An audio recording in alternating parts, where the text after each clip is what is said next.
Bonjour et bienvenue pour ce nouveau podcast sur jQuery et pour apprendre un petit peu toutes les fonctions et sélecteurs. Et là nous voyons le sélecteur qui sélectionne en fonction de l'attribut spécifique qui a été sélectionné, et toujours avec des questions de Ghislain Raveau. Bonjour.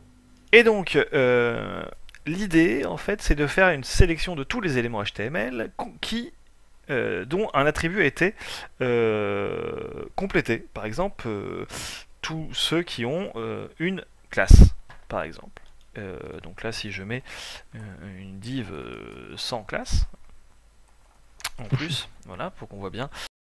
Donc, je vais bien sûr copier ceci.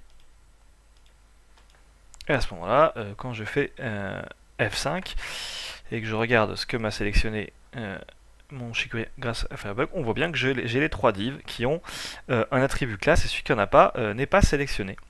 Voilà à quoi sert en fait cet attribut. On pourrait bien sûr mettre tout ce qu'on veut, hein. href, c'est-à-dire que tous les liens qui ont bien qui ont leur attribut qui pointe la page justement vers le lien qui sont attribués, ou tous ceux qui ont toutes les balises un peu tout ce qui contient un CRC. Donc forcément ça peut parler du coup des images comme des scripts, hein, par exemple, je sais pas. Ou les submit, par exemple. Ouais, ou tous ceux, par exemple, c'est vrai qu'avec les formulaires ça peut être très pratique pour avoir toutes les éléments qui sont checkés. Ah oui. Hop, ça. Oui, je crois que c'est checked. Ouais, c'est ça. c'est tout ça. Voilà. Ouais.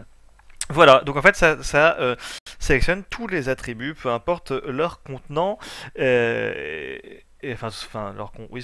importe ce qu'ils contiennent plutôt, parce que c'est et du coup on va voir dans les prochains numéros comment voir après la même chose, mais en tenant compte de leur contenu. Voilà. Et je vais encore montrer mon écran, décidément. Pas très propre nos tutos en ce moment, un peu de fatigue peut-être. Mais on continue avec le prochain numéro sur les attributs qui ont une valeur précise.